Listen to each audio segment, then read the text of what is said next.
हाँ, तो आज के इस वीडियो में अगर आप भी 2024 में परीक्षा देने वाले हैं तो इस वीडियो में हम पूरा फॉर्मूला का रिवीजन कराने वाले हैं। यदि आप एक बार इस वीडियो को पूरा देख लेते हैं तो यहाँ से आपका 10 से 15 नंबर पक्का हो जाएगा, ठीक ना। तो हम ज़्यादा देरी नहीं करेंगे, फॉर्मूला का सीधे शुरुआत करते हैं। जैसा कि पहला फॉर्मूला यहाँ पर आपको हम ध्यान से बताने की कोशिश करेंगे एवं आप समझने की कोशिश कीजिएगा। आज कहिए कि पूरा फॉर्मूला का महामैराथन होने वाला है। अगर आप पूरा वीडियो को देख लेते हैं तो आप पूरा फॉर्मूला को सीख जाइएगा एवं समझ जाइएगा, ठीक ना। तो हम सबसे पहले स्टार्ट कर लेते हैं और आपके लिए एक खुशी की बात है कि हम इसका पीडीएफ फ्री में आपको दे देंगे। पूरा फॉर्मूला का पीडीएफ आपको हम फ्री में दे देंगे, ठीक ना। तो पहला फॉर्मूला आता है बाबू, यूक्लिड विभाजन बराबर आता है। पहला फॉर्मूला आता है यूक्लिड विभाजन बराबर, जो कि पहला ही प्रश्न मतलब आपके में 2 नंबर में भी कभी कभी पूछ देता है इससे कि जैसे पूछ दिया 65 और 175 का यूक्लिड विभाजन द्वारा मसा निकाले। पूछता है कि 65 और 175 का यूक्लिड विभाजन द्वारा मसा निकाले। तो यही फॉर्मूला का उपयोग करके ये बराबर बी क्यू प्लस आर, यही फॉर्मूला का उपयोग करके आपको इसका मसा निकालना रहता है। कैसे निकालना रहता है? ये का मतलब होता है जो बड़ा रहता है उसको लिखना रहता है, मतलब 175। हम यहाँ पर पूरा फॉर्मूला का आपका रिवीजन करा देंगे, आप जब समझ जाएंगे हर एक प्रश्न को भी, मतलब आपको फॉर्मूला याद होगा तो प्रश्न आते ही आप समझ जाएंगे, ठीक है ना। तो ये हो गया यूक्लिड विभाजन बराबर, और साथ में हम आपको परमेय अपरमेय पूरे मतलब कहे कि पहचानने के लिए यहाँ पर दिमाग में आपको बैठा देंगे। तो हम डायरेक्ट चलते हैं परमेय संख्या की ओर, ठीक है ना। तो बात आता है वो परमेय संख्या। तो परमेय संख्या क्या होता है? जिसको हम लोग पी बटा क्यू के रूप में लिख सकते हैं, ठीक है। जिसको हम लोग पी बटा क्यू के रूप में लिख सकते हैं। तो आप लोग जान ही रहे कि जिसको हम लोग पी बटा क्यू के रूप में लिख सकते हैं, मतलब जिसको हम लोग बट्टा में लिख सकते हैं। बट्टा का मतलब अंश और हर में लिख सकते हैं। तो 3/4 हमने लिखा। तो यहाँ पर आप लोग देख रहे हैं, यहाँ पर आप लोग ध्यान से समझिएगा। जैसे कि हम लोग लिखे 3/4 लिखे, तो जिसको हम लोग बट्टा में लिख सकते हैं उसको हम लोग परमेय संख्या बोलेंगे।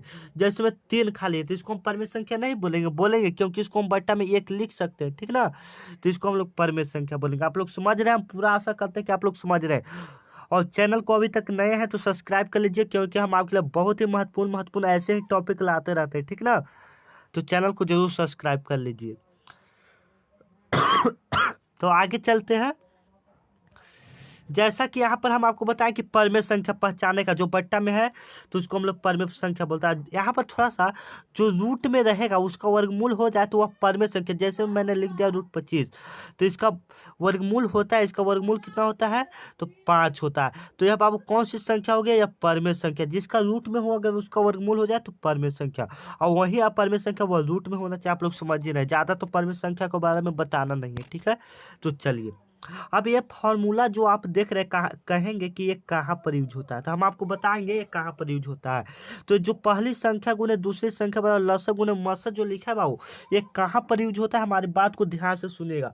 जब ऐसा प्रश्न आपको दे ले रहे कि न कभी कभी दे देता है कि ये पहले संख्या और दूसरे संख्या का लसा, माने पहला संख्या 5 और 10 का लसा, 5 और 10 का लसा 15 है तो मसा ज्ञात करें। 5 और 10 का लसा 15 है तो मसा ज्ञात करें। ऐसे रहता है क्वेश्चन, तो आप इस फॉर्मूला पर बना सकते हैं। 5 और 10 कहने का मतलब 5 पहली संख्या हो गया, 10 दूसरी संख्या, और लसा बोल रहा है तो लसा पर बैठा दीजिएगा, मसा निकालना बस काट कूट करें सर आप लोग ला दीजिएगा। तो आशा करते हैं कि ये भी फॉर्मूला को आप लोग समझेंगे। मेन तो अभी बाकी है। जैसे में यहाँ पर देखिए, जैसे प्राकृत संख्या, जैसे प्राकृत संख्या, पूर्ण संख्या, सम संख्या, विषम संख्या, भाज्य संख्या, भाज्य संख्या, जहाँ जो यहाँ पर आप लोग देख रहे हैं ये सभी आपके लिए बहुत ही महत्वपूर्ण है, ठीक ना। जैसे प्राकृतिक संख्या कभी कभी मतलब आपको दे देगा, 10वां में आता ही है प्राकृतिक संख्या की। प्राकृतिक संख्या सबसे छोटी प्राकृतिक संख्या क्या होता है, ये भी कार्य बार ऑब्जेक्टिव में पूछा गया प्रश्न है, ठीक ना। तो हम यहाँ पर से बताएंगे कि कौन कौन से प्रश्न से ऑब्जेक्टिव बनते हैं। भाज्य संख्या से भी ऑब्जेक्टिव बनते हैं कि सबसे छोटी भाज्य संख्या कितना होता है। सबसे पहले हम आपको एक बात बता दें कि सबसे छोटी भाज्य संख्या पूछे तो वह 4 हो जाता है, ठीक ना। आगे चलते हैं, यहाँ पर हम आपको प्रश्न की तैयारी करवा रहे हैं। प्राकृत संख्या तो आपको पता है, यहाँ पर हम बताएंगे नहीं कि प्राकृत संख्या किसे कहते हैं, पूर्ण संख्या। हम यहाँ पर सिर्फ जो ऑब्जेक्टिव बनता है वह बताते हैं, ठीक ना। तो प्राकृत संख्या यहाँ पर देखिएगा, कभी कभी आपसे पूछ देता है कि 10 प्राकृत संख्याओं का माध्यिका क्या होगा, पूछा होगा। और सब्जेक्टिव में 2 नंबर में पूछता है कि 10 प्राकृतिक संख्याओं का माध्य क्या होगा। सम विषम तो आपको समझना नहीं है, तो बहुत ही हल्का है। भाज्य संख्या बता दिए कि पूछता है कि सबसे छोटी भाज्य संख्या क्या होता है, तो 4 होता है। ये नहीं कि 2 या 3 या 2 मार दीजिएगा, ये नहीं, सबसे छोटी भाज्य संख्या हो जाएगा बाबू, कौन हो जाएगा, 4 हो जाएगा। आप लोग ये समझ ही रहे। और अभाज्य संख्या होता है कि अभाज्य संख्या जो एक और अपने आप से कटे। एक और अपने आप से कहने का मतलब है हमारा कि जो एक और अपने आप से कटे, मतलब कहने का मतलब कि जो देखिए जैसे हम लोग लिख दिए 5 लिख दिए, तो ये देख रहे हैं कि 1 से कटेगा और अपने आप का मतलब जो संख्या उससे ही कटे, और इसके अलावा 5 किसी और से कटेगा नहीं ना, तो ये कौन सी संख्या हो जाएगा, अभाज्य संख्या। ठीक है, तो आशा करते हैं कि ये भी आप लोग समझ गए होंगे। हाँ, तो यहाँ परमेय संख्या के बारे में आपको हम बता ही दिए, और ऐसी संख्या जो पी बटा क्यू के रूप में हो, यहाँ पर आप लोग समझ ही गए होंगे। तो आशा करते हैं आगे चलते हैं, ठीक ना। हाँ, ये प्रश्न आपको जो देख रहे हैं, द्विघात बहुपद का व्यापक रूप। द्विघात बहुपद का व्यापक रूप कभी कभी पूछ देता है, तो द्विघात बहुपद पर a x square plus b x plus c होता है द्विघात बहुपद बराबर, और त्रिघात बहुपद बराबर पूछ दिया था a x cube plus b x square plus c x plus d. ठीक ना। द्विघात बहुपद का मतलब होता है जैसे में x square plus 5x plus 6 मतलब, तो ये कौन सा बहुपद हो गया, द्विघात बहुपद हो गया। आप लोग समझ ही रहे होंगे, आप लोग पढ़े होंगे तो। और यहाँ पर बात आता है शून्यांकों का योग। शून्यांकों का योग, जब भी आपको शून्यांकों का योग कहे तो समझ जाइए alpha plus beta, alpha plus beta. और जब जब भी शून्यांकों का गुणनफल कहे तो अल्फा इंटू बीटा। तो कभी कभी देखिए जैसे मैं आप लोगों को दे देगा, जैसे में यहाँ प्रश्न हम देते हैं x square plus 5x plus 6, यहाँ पर कहेगा कि इसका शून्यांकों का योगफल निकाले, शून्यांकों का योगफल निकाले। तो शून्यांकों का योगफल मतलब अल्फा प्लस बीटा, तो अल्फा प्लस बीटा बराबर माइनस बी बटा ए होता है। तो माइनस बी कितना हो जाएगा, तो माइनस बी यहाँ पर मतलब इसको ए बोलते हैं, इसको बी बोलते हैं, और इसको क्या बोलते हैं, सी बोलते हैं। तो माइनस बी, तो माइनस पहले से है और बी आएगा 5 और ये भी कुछ नहीं तो 1। बस इसी प्रकार से हर एक प्रश्न को आप लोग निकाल सकते हैं, ठीक ना।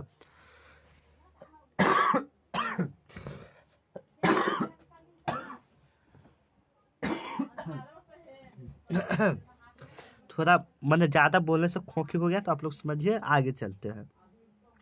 जैसा कि आप लोग यहाँ पर देख रहे हैं alpha plus beta plus gamma बराबर, ये भी प्रश्न आपके लिए मैंने 3 गो में ये चल जाता है, तो इसको माइनस बी बटा, ये फार्मूला को आप सिर्फ याद रखिए। ये सब हम आपको फिर फार्मूला दे देंगे ना, तो आप याद कर लीजिएगा। आपको फिर फार्मूला कैसे मिलेगा, तो यहाँ पर नंबर हम आपको दे दे रहे हैं 9334517119। यह मेरा व्हाट्सअप नंबर है, आप इस पर मैसेज कीजिए, सर मुझे मैथ का ऑल फार्मूला का पीडीएफ चाहिए। आपको हम तुरंत 1 मिनट भी देरी नहीं लगेगा, आपके मैसेज हम जैसे ही देखेंगे आपको फ्री पीडीएफ दे देंगे, ठीक ना। तो चलिए आगे चलते हैं। विवेचक विभक्तर, सबसे पहले हम बता दें कि विवेचक एवं विभक्तर एक होता है, इसको हम लोग डी से सूचित करते हैं। इसको हम लोग क्या से सूचित करते हैं, डी से। डी का मतलब, कहने का मतलब है फार्मूला ही सीधे होता है बी स्क्वायर माइनस 4ac। जब भी आपको विवेचक निकाले ला कह दे, या विभक्तर निकाले ला कह दे, या डी निकाले ला कह दे, बी स्क्वायर माइनस 4ac, तो यहाँ पर कुछ शर्तें होती है विवेचक बराबर कि मतलब इसके बराबर 0 आया तो मूल वास्तविक एवं समान होगा, इससे कम आएगा तो मूल वास्तविक एवं असमान होगा, इससे ज्यादा आएगा तो मूल वास्तविक नहीं होगा। मतलब कुछ इनके शर्तें होते, विवेचक का कुछ शर्तें होते कि अगर दोनों बराबर में आ गया, मतलब जैसे में इधर हम निकाले तो इधर भी 0 आ गया और बराबर में 0, तो मूल वास्तविक एवं समान होगा। इससे कम आएगा तो मूल वास्तविक एवं समान होगा, इससे ज्यादा आया तो मूल वास्तविक नहीं होगा, मतलब इसका कोई मूल नहीं होगा, ज्यादा आएगा तो, ठीक ना। आप लोग समझ रहे हैं, ये द्विघात बहुपद बराबर ये आप लोग समझ ही रहे। जब भी कोई गुणनखंड नहीं टूटता है, जैसे में x square plus 5x plus 6 दे दे, मान लीजिए कि गुणनखंड टूट जाएगा, मान लीजिए कि नहीं टूट रहा है, तो आप इस फॉर्मूला का उपयोग करके इसको तोड़ सकते हैं, ठीक ना। तो चलिए यहाँ पर आप लोग समझ ही रहे हैं, tn बराबर क्या होता है, a plus n minus 1 into D होता है, ठीक है। आप लोग समझ रहे हैं, आशा करते हैं आप लोग समझ गए। टी एन बराबर a plus n minus one into d. ठीक है, आप लोग समझ गए होंगे।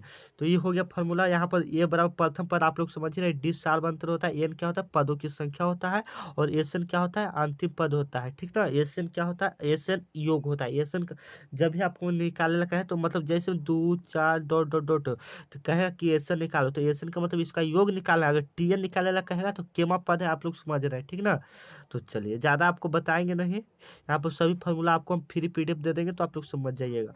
कोटि का चिन्ह यहाँ पर आपको बताना है। कोटि का चिन्ह का मतलब आप लोग समझ रहे हैं कि जैसे में ये प्रथम होता है, ये द्वितीय होता है, ये तृतीय होता है और ये चतुर्थ होता है। ठीक ना, तो इसमें प्लस प्लस आता है, इसमें माइनस प्लस आता है, इसमें माइनस माइनस आता है, इसमें माइनस एवं प्लस, प्लस एवं माइनस आता है। ठीक ना, तो चलिए प्रथम पाद में कभी कभी पूछेगा प्रथम पाद में क्या आता है प्लस प्लस, द्वितीय पाद में माइनस प्लस, तृतीय में माइनस माइनस। आप लोग समझ रहे हैं, आगे चलते हैं। त्रिभुज केंद्र का निर्देशांक निकालने ला कहेगा, त्रिभुज केंद्र का निर्देशांक निकालने ला कहेगा। जैसे में यहाँ पर देखिए त्रिभुज में कैसे आपको ए वाला निकालेला कहेगा, बीच में जो आप देखें उसको वो वाला निकालेला कहेगा, तो आपको इस फॉर्मूला का उपयोग कर देना है। ठीक ना, x1 plus x2 plus x3 बटा 3 और y1 प्लस y2 बटा y बटा 3 कर देना है। दो बिंदुओं के बीच की दूरी मतलब यहाँ पर देखिए 5 8 और 2 और 3 के बीच की दूरी निकालेला आपको कहेगा, तो इस फॉर्मूला का आपको उपयोग करना है। Root under x2 minus x1 का whole square plus y2 minus y1 का होल स्क्वायर। इस फॉर्मूला का उपयोग करके आप ऐसे प्रश्नों को आसानी से सॉल्व कर सकते हैं। ठीक ना, अब मूल बिंदु की दूरी मैंने कह दिया 4 और 3 के बीच की दूरी ज्ञात करो, तो बस इस फॉर्मूला का इसका स्क्वायर कर दीजिए, इसका स्क्वायर कर दिए, तो 4 का स्क्वायर 16 प्लस 9, तो रूट अंदर 25 आ गया 5। मूल बिंदु की दूरी कितना आ गया 5 आ गया। बस आप इसी तरह से आसानी से निकाल सकते हैं। मध्य बिंदु का निर्देशांक निकालने कहेगा तो वैसे ही x2 प्लस x1 प्लस निकाल सकते हैं, कोई दिक्कत नहीं है। ये विभाजन सूत्र हो गया, विभाजन सूत्र आप लोग जान ही रहे हैं, विभाजन सूत्र जान ही रहे। विभाजन सूत्र मतलब आप लोग समझ ही रहे, विभाजन सूत्र यहाँ पर बांटता है एम और एन में बांटता है, जो वाला फॉर्मूला है उसको आप लोग याद रख लीजिएगा। ठीक है, फ्री पीडीएफ आपको हम दे देंगे, फॉर्मूला आप एकदम कहिए ना एकदम निचोड़ के याद कर लेना है आपको। ठीक ना, तो यहाँ पर देखिए ये जो त्रिभुज का क्षेत्रफल यही बहुत बड़ा मतलब क्लास 10th में सबसे बड़ा फॉर्मूला यही आता है। त्रिभुज का क्षेत्रफल बराबर यही सबसे याद करने विद्यार्थियों को प्रॉब्लम होता है, तो इसके लिए ट्रिक है 23 31 12। कैसे ट्रिक है 23 31 12, 23 ये हो गया, 31 ये हो गया, 12 ये हो गया। ठीक है, आगे चलते हैं। ये तो बहुत महत्वपूर्ण है, ये आप लोग समझ ही रहे। ठीक है, ये आप लोग समझ रहे हैं। यहाँ पर हम आपको त्रिभुज बनाकर समझाने की कोशिश करेंगे। तो जो कर्ण है उसको बाबू हम लोग क्या से लिखते हैं एच से लिखते हैं, लंब को क्या से लिखते हैं पी से लिखते हैं, धार को क्या से लिखते हैं बी से लिखते हैं। ठीक है ना, आप लोग समझ रहे हैं। तो ये बताने की जरूरत नहीं है, त्रिकोणमिति जब आप पढ़ेंगे ये सब बताने की जरूरत नहीं, साइन थीटा और पी बटा एच ये सब बताने की आप लोग की कोई दिक्कत ही नहीं है, ये आप लोग समझ ही रहे होंगे। साइन थीटा बराबर होता है पी बटा एच, पी का मतलब होता है लंब होता है, एच का मतलब क्या होता है कल होता है। ठीक ना, चलिए sine theta into cosec theta बराबर sine theta into cosec theta बराबर 1 कैसे हो जाएगा, तो आप लोग समझ ही रहे। साइन थीटा यहाँ पर लिख देंगे, sign theta into cosec theta को 1 बटा साइन थीटा लिख सकते हैं, तो काटेंगे तो एक आ जाएगा। आप लोग समझ ही रहे, उसी तरह से पूरा फॉर्मूला का सॉल्व किया हुआ है। ठीक ना, जैसा कि यहाँ पर देख रहे हैं sine square theta plus cos square theta बराबर 1। ठीक है, sine square theta plus cos square theta बराबर 1, sec square theta minus cos square theta बराबर 1। आप लोग समझ रहे हैं, आगे cosec square theta minus cot square theta बराबर 1। ये आप लोग याद रखेंगे, ये तो आती है समझ ही गए आप लोग। त्रिकोणमिति का टेबल है जो मतलब साइन 30 साइन 45 साइन 60 10 60 का मान इसमें रहता है, तो आप लोग इसको ऐसा याद कर लीजिए ना जैसे साइन 0 का मतलब 0, साइन 45 का मतलब 1/√2। ठीक ना, आपको इस तरह से याद कर लेना कि आप कभी भुलाए नहीं इस मान को। ठीक ना, वृत्त का क्षेत्रफल, वृत्त का क्षेत्रफल क्या होता है पाई आर स्क्वायर, वृत्त का परिमाप क्या होता है 2 पाई आर, अर्ध वृत्त का क्षेत्रफल पाई आर स्क्वायर बटा 2 होता है। अर्धवृत्त का परिमाप क्या होता है पाई आर होता है, अर्धवृत्त का परिधि क्या होता है मतलब वही होता है पाई आर प्लस 2r कभी कभी। ठीक है ना, त्रिज्या खंड का क्षेत्रफल यहाँ पर देख रहे हैं थीटा बटा 360 पाई आर स्क्वायर। जब हम इसका पीडीएफ आपको दे देंगे ना तो आप अच्छा से इसको याद कर लीजिएगा। ठीक है ना, हम आपको ऐसे मतलब बता रहे हैं कि आपको सिर्फ समझ में आ जाए। थीटा बटा 360 2 पाई आर, चाप की लंबाई बराबर। ठीक ना, आगे चलते हैं। गोले का आयतन देख रहे हैं 4/3 पाई r क्यूब। गोले का पृष्ठीय क्षेत्रफल क्या होता है 4 पाई r स्क्वायर। अर्ध गोले का आयतन क्या होता है 2/3 पाई r क्यूब। अर्ध गोले का पृष्ठीय क्षेत्रफल क्या होता है 2 पाई r स्क्वायर। अर्ध गोले का पृष्ठीय क्षेत्रफल क्या होता है 3 पाई r स्क्वायर। ठीक ना। यहाँ पर समझिएगा एक बात को, यहाँ पर गलती हो गया है क्या, रुक जाइए। जो यहाँ पर ये वाला फार्मूला देख रहे हैं, ये वाला फार्मूला गलती है। ठीक ना। अर्ध गोला का पृष्ठीय क्षेत्रफल होता है 3 पाई r स्क्वायर। ठीक ना, आप लोग समझिएगा।